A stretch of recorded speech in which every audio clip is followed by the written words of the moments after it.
आजकल अनेक वाद प्रचलित हैं और प्रत्येक व्यक्ति दावा करता है कि वह जीने की सर्वश्रेष्ठ कला से परिचित है। इसलिए इतने सारे वाद चल पड़े हैं। इन सब वादों में से विश्व भर में साम्यवाद अत्यंत प्रमुख बन चुका है। देखिए, बहुत ही इंटरेस्टिंग बात है जो यहाँ पर प्रभुपाद जी बताते हैं, और ये सेम बात प्रभुपाद जी श्रीमद् भागवतम के इंट्रोडक्शन में भी बताते हैं। क्या बताते हैं? कि हर जो व्यक्ति है वो सोच रहा है कि उसकी फिलॉसफी बिल्कुल ठीक है और पूरे विश्व में वही फिलॉसफी होनी चाहिए।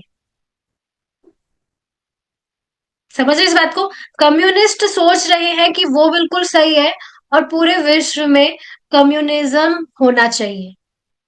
जो कैपिटलिस्ट है वो सोच रहे हैं कि भाई हमारी फिलॉसफी बिल्कुल ठीक है और इस वजह से हमारे अनुसार हमारी फिलॉसफी पूरे विश्व भर में व्याप्त होनी चाहिए।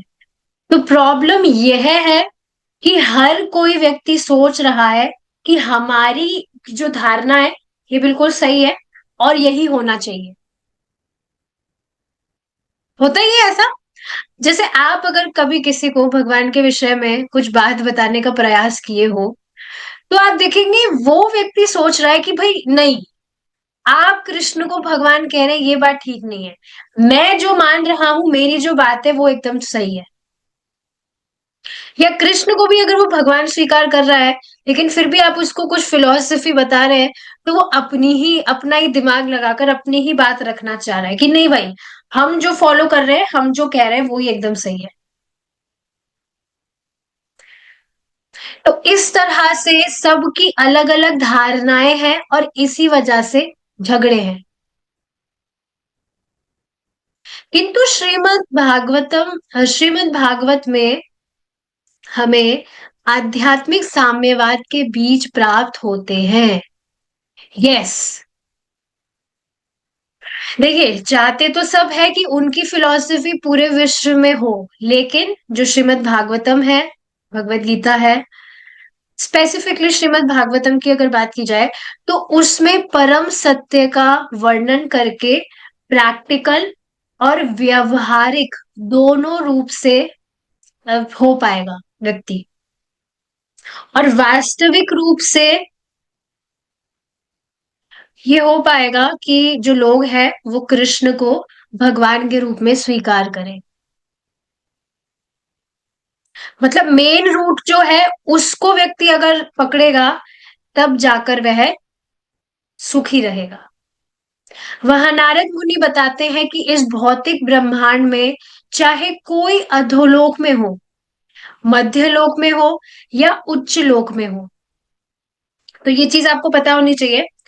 जो 14 प्लैनेटरी सिस्टम्स हैं, 14 इस मेटेरियल वर्ल्ड में, इस तरह से 14 प्लैनेट्स हैं, और उसमें भी वो भी बहुत सारे हैं, अनंत है। लेकिन हाँ, 14 जो है उसमें से 3 कैटेगरीज होती है, तभी तो कहते हैं तीनों लोक।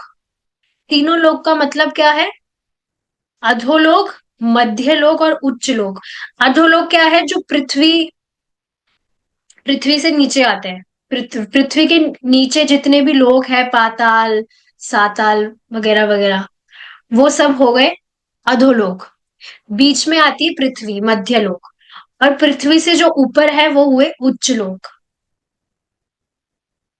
तो इस तरह से ऊपर बढ़ते बढ़ते बढ़ते, इस तरह से जो मतलब सेंस ग्रेटिफिकेशन है उसके भी इस तरह से वेरिएशंस हैं।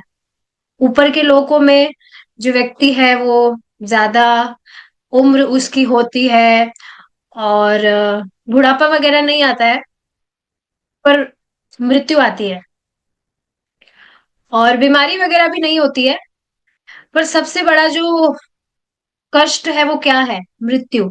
ये चीज हमने काफी बार डिस्कस की ही है कि आप जिस भी स्थिति में हैं, अगर मतलब आप अपने आप को संतुष्ट सुखी मान रहे हैं उस स्थिति में, अगर वो स्थिति आपसे छीन ली जाए तो कितना दुख होगा। तो भौतिक जगत में चाहे से उच्च लोग भी क्यों ना हो, जहां पर इंद्रिय तृप्ति की सुविधा काफी बढ़िया है, लोगों को बुढ़ापा नहीं आता है या बीमारी नहीं आती है, बट स्टिल उनकी जो स्थिति है वो हमेशा के लिए नहीं रहने वाली है। वो उनसे छीन ली जाएगी, उनकी जो भी उपाधियां है। तो हाँ, कहीं पर भी हो या कि बाह्य अंतरिक्ष में हो, समस्त प्राकृतिक संसाधन परमेश्वर द्वारा प्रकट किए जाते हैं। हमें यह समझना चाहिए कि इस संसार में जो कुछ भी अस्तित्व में है, उसे किसी मनुष्य ने नहीं, अपितु भगवान ने सृजित किया है। ये देखिए, बिल्कुल बिल्कुल प्रैक्टिकल चीज है। आप खुद देखेंगे, आज तक कोई भी साइंटिस्ट अपने आप से कोई फूल नहीं बनाया होगा, फ्लावर या फ्रूट्स और वेजिटेबल्स की भी हम बात करें। क्या आपको ये मैजिकल नहीं लगता कि बस हमने एक छोटा सा बीज मिट्टी में डाला और कुछ दिनों बाद उसमें से पौधा उग जाएगा, और थोड़े दिन बाद उसमें फ्लावर्स आने लगेंगे, फ्रूट्स या वेजिटेबल्स आने लगेगी। ये जादू ही जैसा नहीं लगता आपको? ये है ही जादू। और ये सब कुछ भगवान की अचिंत्य शक्ति के कारण हो रहा है। किसी भी व्यक्ति में सामर्थ्य नहीं है कि वो अपने आप से कुछ बनाए। मिलावटी वस्तु जरूर बना सकता है, जैसे कि दूध, आप पता होना चाहिए, सरफ से दूध बना रहे हैं लोग आजकल। या प्लास्टिक का चावल व्यक्ति बना सकता है, पर इस तरह से वो कुछ भी, जो भी फ्रूट फ्लावर्स वगैरह है, अपने आप से व्यक्ति नहीं बना सकता है। तो हाँ, यही बात है कि सब कुछ, कुछ भी मनुष्य ने नहीं अपितु भगवान ने सृजित किया है। जो कुछ भी आप संसार में देख रहे हैं, जो कुछ भी अस्तित्व में है, that is because of the energy of God. और यहाँ पर भी आप देखेंगे, कुछ भी व्यक्ति कुछ मैन्युफैक्चर करता है, कुछ डिजाइन वगैरह किया, जैसे उसने, कोई किसी व्यक्ति ने लैपटॉप डिजाइन किया है या रेफ्रिजरेटर डिजाइन किया है, तो वो बुद्धि भी कहाँ से आ रही है? क्या बुद्धि भी कोई डिजाइन किया है? आप देखिए, हम कभी भी प्रश्न नहीं करते कि जो हमारे अंदर बुद्धि फिट है वो कैसे है, कैसे काम कर रही है। तो ये सब कुछ भगवान के द्वारा सृजित है। कोई भी बुद्धिमान व्यक्ति ऐसा मानने से इनकार नहीं कर सकता है, अगर वो बुद्धिमान है तो।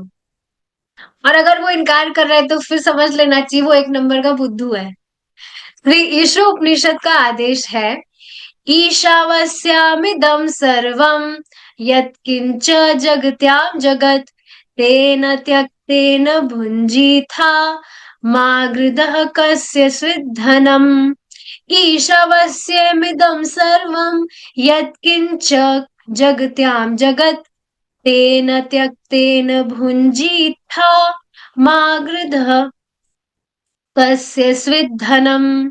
इस ब्रह्मांड में स्थावर, स्थावर मतलब जो पशु चलते हैं, और जंगम, पशु पक्षी जो भी चल चल जो भी जीव हैं जो चल सकते हैं वो हुए स्थावर। और जंगम मतलब जो चल नहीं सकते हैं, जैसे कि आप देख रहे हैं पेड़ हुए, पौधे हुए। So they can't move, but they are also living beings like us. उसमें भी आत्मा है। तो हाँ, जो कुछ भी है स्थावर अथवा जंगम, वह भगवान के नियंत्रण में है और उन्हीं की संपत्ति है।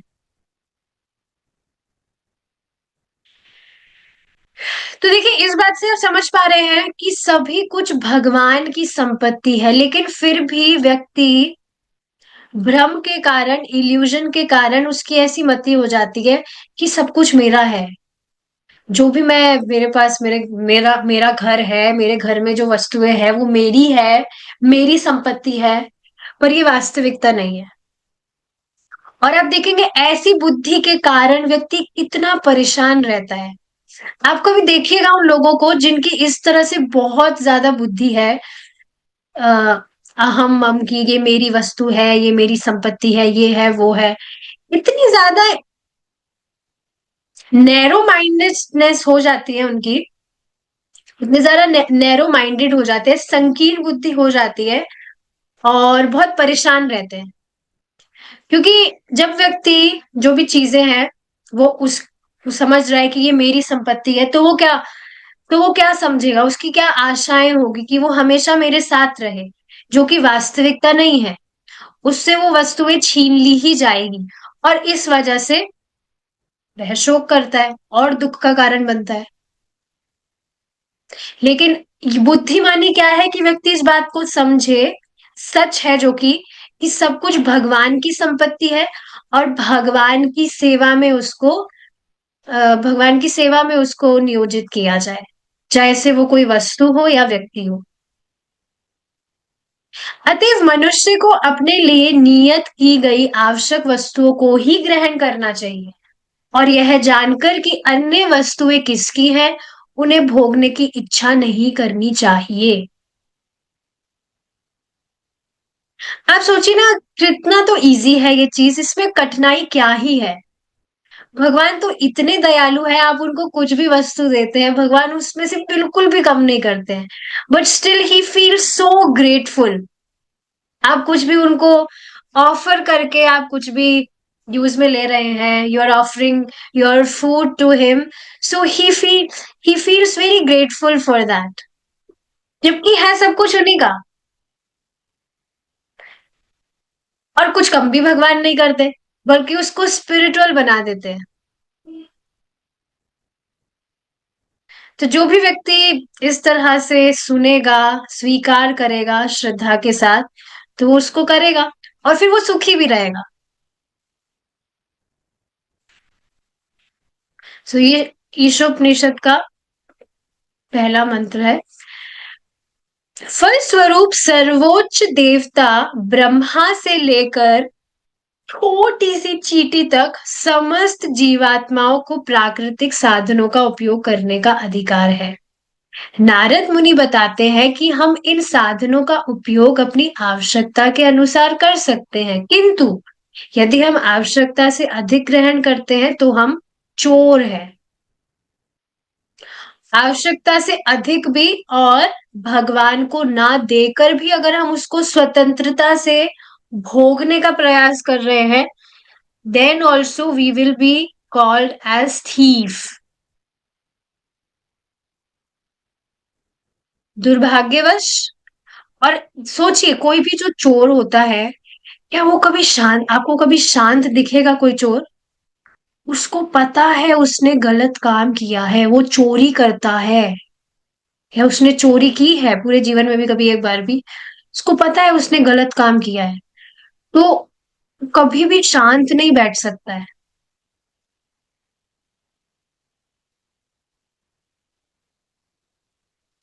कुछ चोरों की मति ऐसी भी हो सकती है कि भाई, मैं तो मेरी जीवनी चलाने के लिए चोरी कर रहा हूँ, इसमें क्या गलत बात है। जैसे उसकी ऐसी भी मति हो कि मैं तो कुछ गलत काम नहीं कर रहा हूँ, फिर भी क्या उसको मतलब दंड नहीं मिलेगा? अगर उसकी ऐसी मतलब मति भी है कि भाई मैं कुछ गलत काम नहीं कर रहा हूं, फिर भी आप देखेंगे शांति से वो व्यक्ति नहीं रह सकता है। तो उसी तरह से चाहे से कोई व्यक्ति अनजाने में भी इस बात को नहीं समझ रहा हो कि भाई सब कुछ भगवान का है, मुझे भगवान को देकर उसे उपयोग में लेना चाहिए, तब भी वह परेशान ही रहेगा। बहुत ही सुंदर बात शायद कल की क्लास में बताई गई थी। जो भी व्यक्ति धर्म का अनुष्ठान नहीं कर रहा है, धर्म की अवहेलना कर रहा है, धर्म क्या है कि व्यक्ति भगवान की सेवा करे, और जो भी वस्तु उसके पास है वो भगवान को देकर उसे उपयोग में ले। अगर वह इस धर्म की अवहेलना कर रहा है, तो वह सुखी रह ही नहीं सकता है।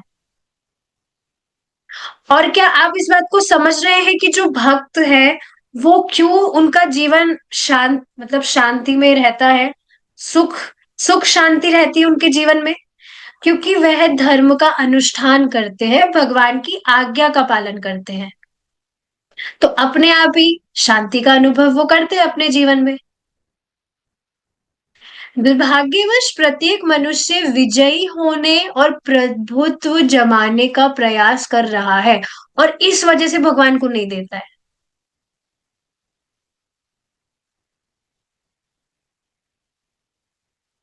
सारे देशों में होड़ मची है कि चंद्रलोक में उनका ध्वज फहराए और उस पर उनका अधिकार हो।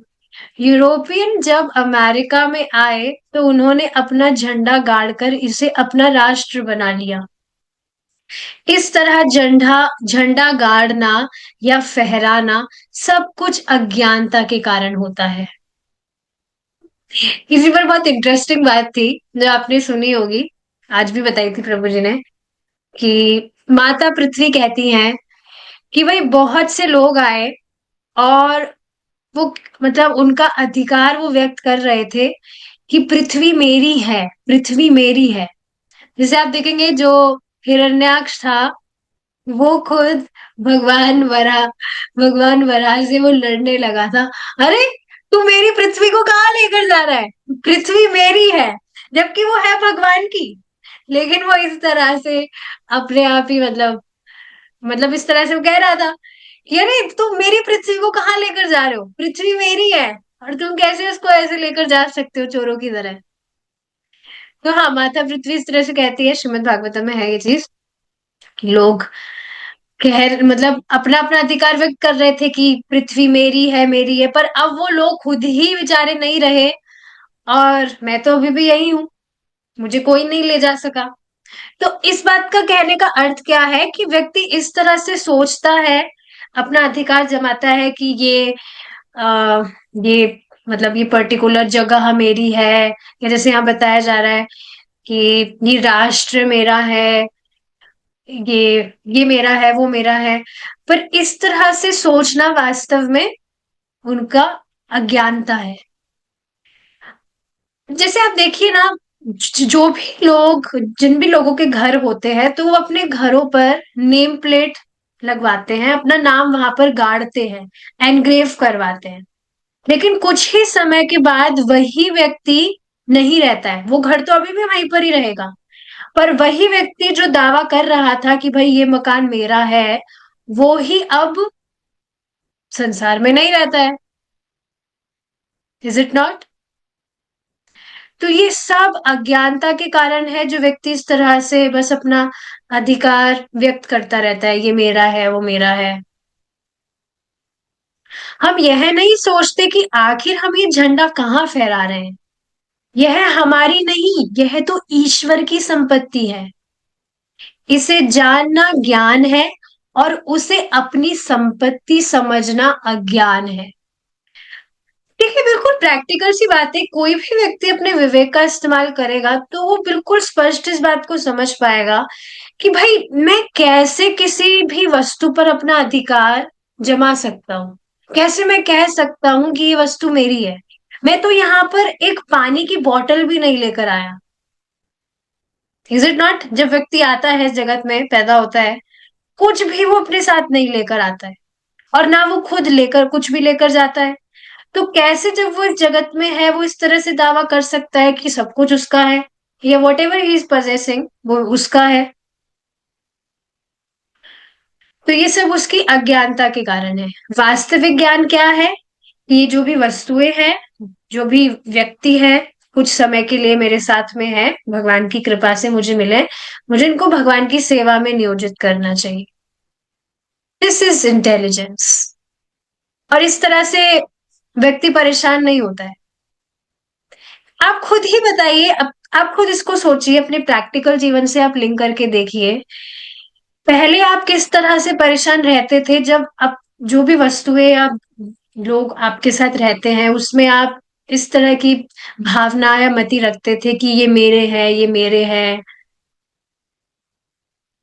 लेकिन अब जब आप समझ रहे हैं कि आपका वास्तविक संबंध भगवान से है और वस्तुएं भी उसी तरह से भगवान की ही है, मुझे बस मिली है कुछ समय के लिए, तो आप देखेंगे this automatically makes you detach.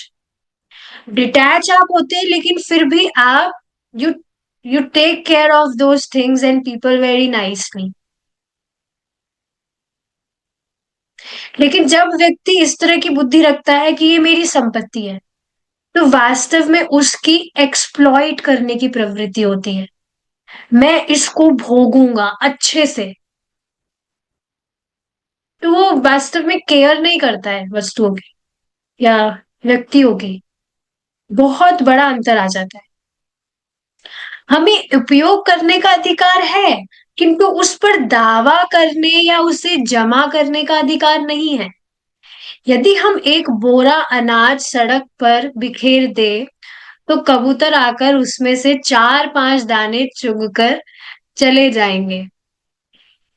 वे आवश्यकता से अधिक नहीं खाएंगे और खा लेने के बाद अपनी राह चल देंगे। किंतु यदि हम सड़क के किनारे फुटपाथ पर आटे के अनेक बोरे रखकर लोगों से कहे कि आओ और ले जाओ, तो एक व्यक्ति 10-20 बोरे ले जाएगा और दूसरा 20-30 बोरे ले जाएगा। किंतु जिस व्यक्ति के पास इतने बोरे ले जाने का साधन नहीं है, वह 1 या 2 बोरे से अधिक नहीं ले जा सकता। इस तरह वितरण असमान होगा। इसको सभ्यता की प्रगति कहा जाता है। हम में कबूतरों, कुत्तों तथा बिल्लियों के ज्ञान का भी अभाव है। देखिए प्रभुपाद जी यहाँ क्या कह रहे हैं कि वास्तव में हम तो जो पशु मतलब एक जो मनुष्य है वो तो पशुओं से भी निम्न है इस दृष्टि में। आप खुद देखिए, आज की बात है, I was having my lunch बाहर बैठ के, तो पास ही में एक कबूतर भी आया था।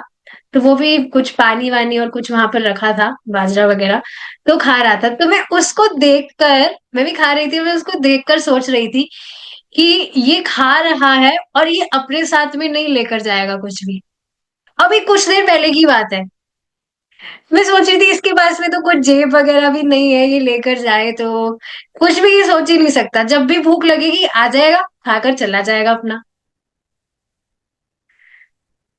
कभी आप देखिए किसी भी बंदर को, किसी भी गाय को अगर आप कुछ डालते हैं खाने को, तो जितना उसको भूख होगी वो खाएगा, लेकिन वो अपने साथ में कभी भी लेकर नहीं जाएगा।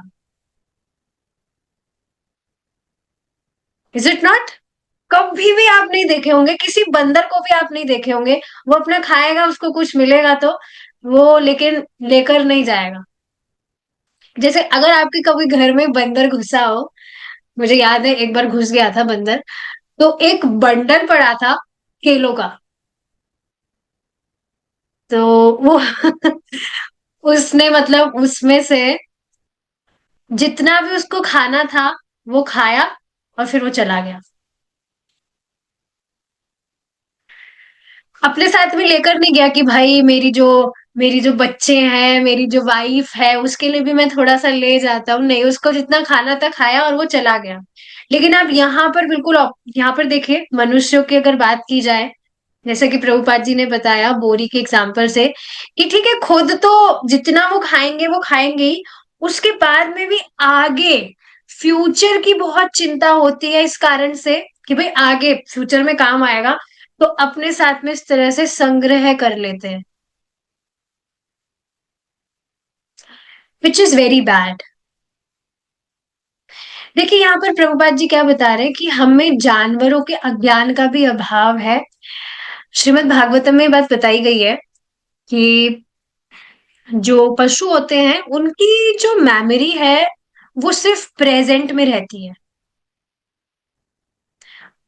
पास्ट का उनको कुछ याद नहीं रहता है और फ्यूचर का तो कुछ पता ही नहीं है, इतनी कुछ समझ है ही नहीं कि फ्यूचर का कुछ सोचे कि भाई फ्यूचर में कैसे चलेगा। प्रेजेंट में जो है उसको they just live at the fullest. अभी हमारा जो प्रेजेंट है बस उनमें इतनी ही मेमोरी रहती है कि अभी प्रेजेंट में जितना है उसको अच्छे से वो जिए। सोचिए अगर हमारी भी इस तरह से हो जाए, पास तो चला गया उसको तो हम कुछ कर नहीं सकते चेंज, और आगे क्या होगा वो भी अनसर्टेन है, कुछ भी फिक्स नहीं है। लेकिन अभी वास्तव में देखिए हमारे पास में जो समय है वो अभी का ही है। अभी ही हम अच्छे से जितना हो सके भजन कर सकते हैं और जितना हो सके भगवान की और वैष्णवों की सेवा हम कर सकते हैं। आगे क्या होगा उसका तो हमको कुछ पता नहीं है। तो इसी तरह से वास्तव में अपना जीवन व्यापन करना चाहिए। और यहाँ जो संग्रह की बात हो रही है उसमें आप देखेंगे व्यक्ति जब संग्रह करता है तो वो वास्तव में खुद के लिए ही एक मुसीबत बुला लेता है।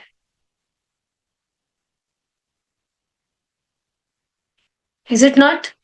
कुछ भी आप अपने पास में एक्स्ट्रा रखते हैं तो आप देखेंगे वो संभावना होती है, खाने पीने की अगर बात की जाए तो वो खराबी हो जाती है, स्पॉइल हो जाती है। प्रत्येक वस्तु परमेश्वर की है और हम उतना ही ले सकते हैं जितने की हमें आवश्यकता है, उससे अधिक कुछ भी नहीं।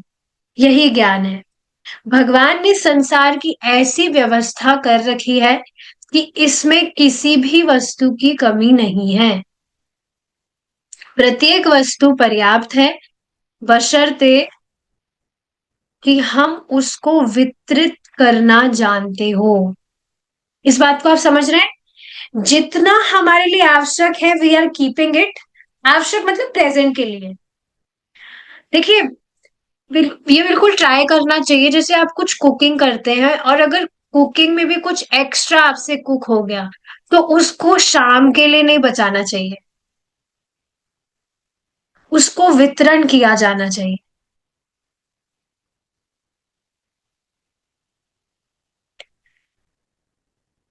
जितना आप वितरण करते हैं उतना आपका जो हार्ट है वो एक्सपैंड होता है। लेकिन जितना आप सोचेंगे अरे मैं संग्रह कर लेता हूँ, अरे अभी बात के लिए काम आ जाएगा, मेरे लिए काम आ जाएगा, बाद में काम आ जाएगा, तो उतनी जो बुद्धि है वो संकीर्ण होती है, which is not good, specially for our spiritual growth.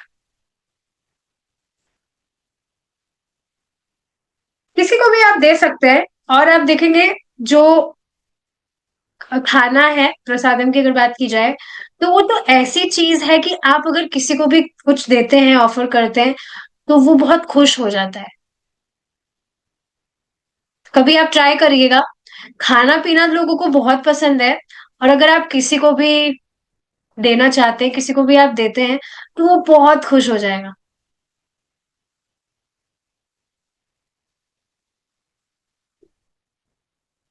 और उस पर भी आप सोचिए, प्रसाद है, आप प्रसाद किसी को दे रहे हैं, भक्त तो प्रसाद ही देते हैं क्योंकि प्रसाद ही पाते हैं।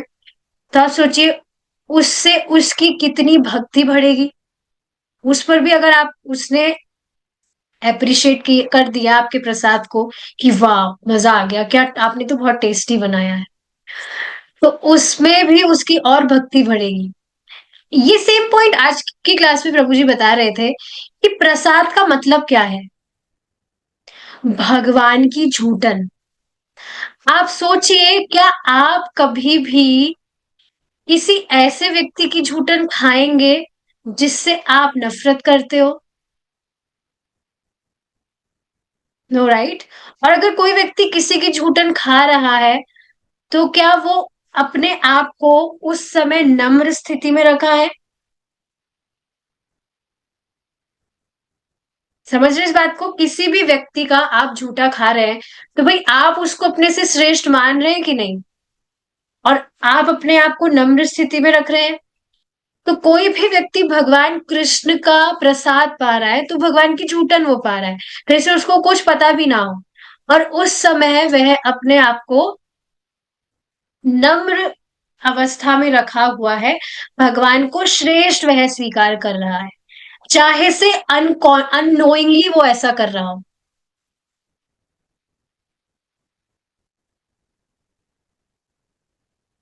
तो ये भक्तों की ट्रिक होती है कि कोई व्यक्ति अगर सीधा सीधा कुछ भक्ति भी नहीं कर रहा है तो उसको इस तरह से प्रसाद दे दिया, उसको कुछ समझ में नहीं भी आ रहा हो।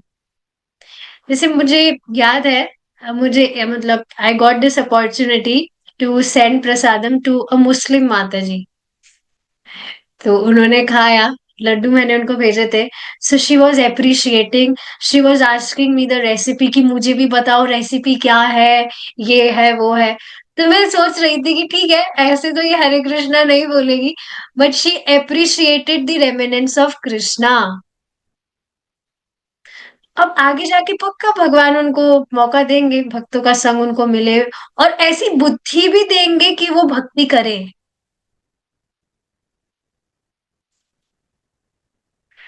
ठीक है, तो वितरित करना जानते हो, किंतु आज ऐसी दयनीय स्थिति है कि कोई तो आवश्यकता से अधिक लिए जा रहा है और कोई भूखा मर रहा है।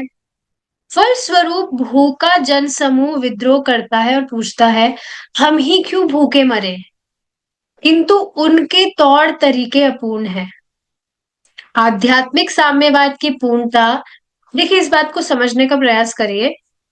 यहाँ पर प्रभुपाद जी ने अभी पीछे बताया कि भगवान की व्यवस्था से तो जो वस्तुएं हैं वह, उसमें कोई कमी नहीं है, उसमें कुछ भी अभाव नहीं है।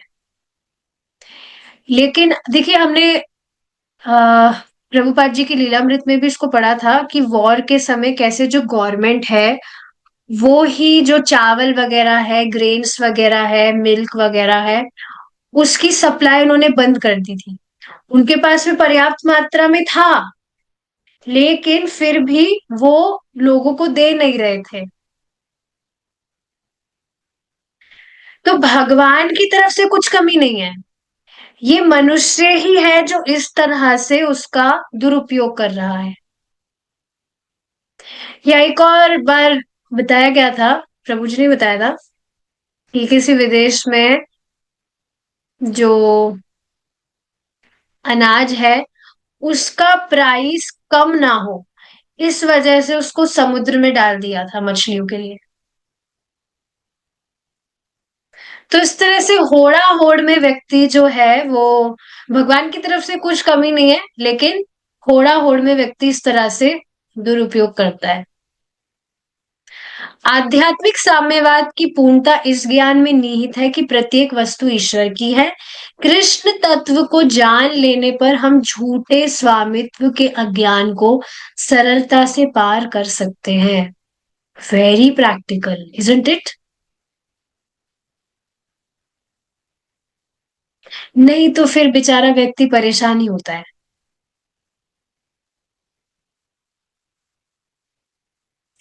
आप ये देख रहे हैं, भक्ति में आने के बाद में मालूम चलता है that we have to become humble servant.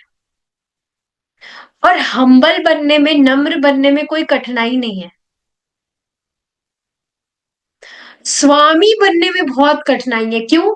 क्योंकि आपको कोई ना कोई व्यक्ति, अगर आप स्वामी बनने का प्रयास कर रहे हैं, स्वामी मतलब श्रेष्ठ कंट्रोलर, तो हमें वो चीज पॉसिबल नहीं है। क्योंकि हमेशा आपको आपसे श्रेष्ठ व्यक्ति मिलेगा ही, किसी भी चीज में वो हो सकता है, और हमेशा आप किसी ना किसी व्यक्ति से कंट्रोल होंगे ही।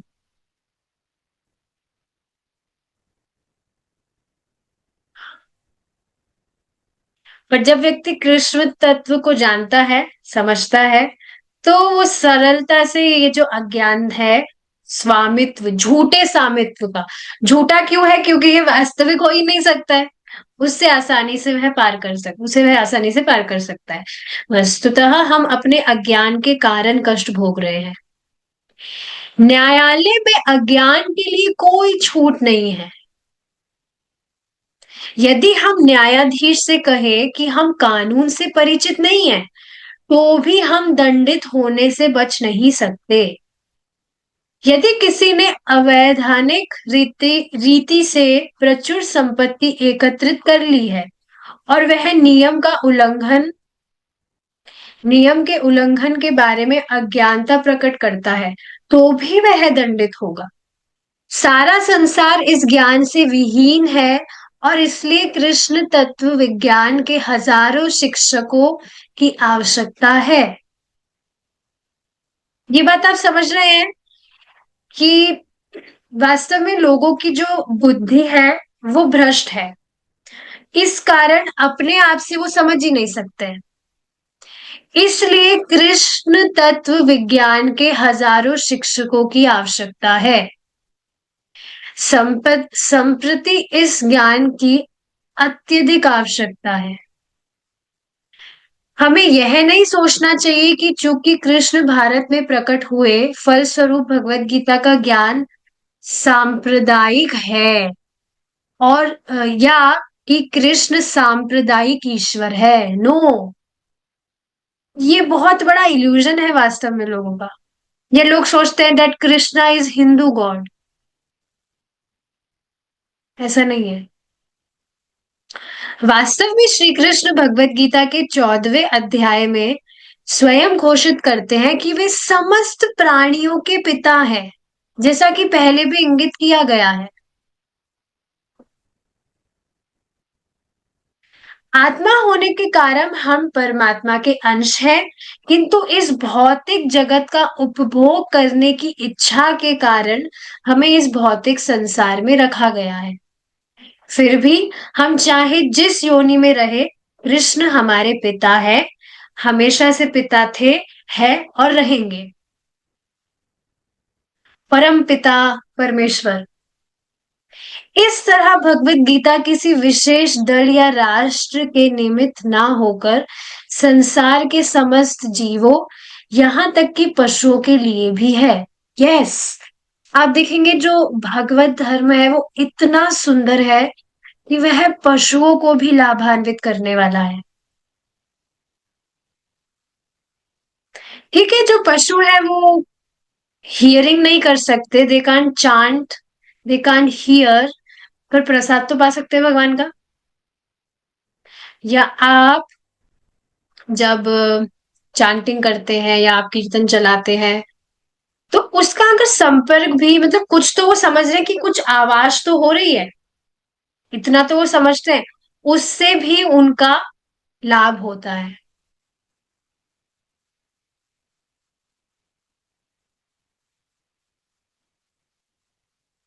हरिदास ठाकुर जी स्वयं जोर जोर से चैंटिंग करते थे जंगल में, गुफा में। क्यों जोर जोर से चैंटिंग करते थे? ताकि वहां के जो भी पशु पक्षी हैं उनका भी उद्धार हो, भगवान के नाम के संपर्क में वे जब आए।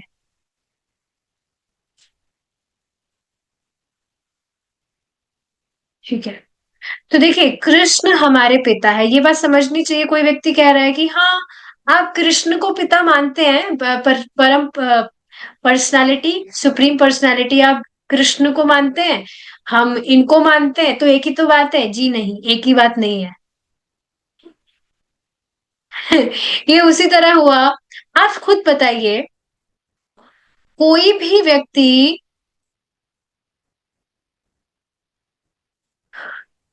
इस जगत में क्या कभी भी ऐसा कहता है कि मैं, मतलब किसी को अगर आप उससे उसके पिता का नाम पूछा जाए, तो वो क्या ऐसा बोलता हुआ नजर आएगा कि किसी को भी आप मेरा पिता मान लो? स्पेसिफिक नाम वो बताता है। देखिए, ये बात मैंने समझाने के लिए ये एग्जाम्पल किसी व्यक्ति को दिया था, तो कहने लगे कि हाँ, वो तो मटेरियल लेवल पर है, ये सारी बातें तो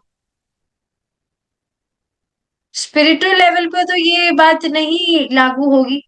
पर ऐसा नहीं है, ये एग्जाम्पल से कुछ आपको बताया जाता है, ताकि आप जो सही बात बताई जा रही है उसको आप समझे, इसलिए बताया जाता है एग्जाम्पल से। पर लोगों को ये बात समझ में नहीं आती है। चूंकि परमात्मा के पुत्र अज्ञानतावश अब चोरी करने लगे हैं, अतः जो लोग भगवत गीता के जानकार हैं, उनका यह धर्म है कि वे इस परम ज्ञान को समस्त जीवों में फैलाएं। क्योंकि अगर आप ये नहीं करेंगे, तो फिर और कौन करेगा?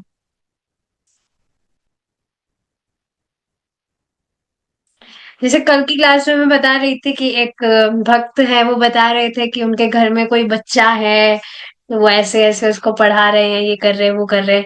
तो भाई उसको भक्ति कराइए। अगर आप उसको भक्ति में नहीं लगाएंगे, तो फिर और कौन लगाएगा? तो ये बहुत इंपॉर्टेंट चीज है। जो भगवत गीता के जानकार है, उनका यह एकमात्र धर्म है कि वे खुद भी भक्ति करें और इस परम ज्ञान को समस्त जीवों में फैलाएं।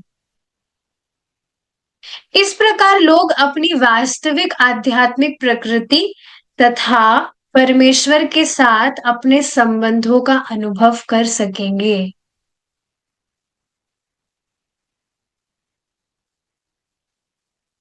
जब उनको ज्ञान होगा। ठीक है, इसी से हमारा जो 7th चैप्टर है वो यहाँ पर कंप्लीट होता है। और बुक अभी कंप्लीट नहीं हुई है, एक और चैप्टर है अभी। भगवान ने चाहा तो हम उसको हमारी नेक्स्ट क्लास में कंटिन्यू करेंगे। Thank you so much for joining. Hare Krishna. जय श्रीला प्रभुपाद।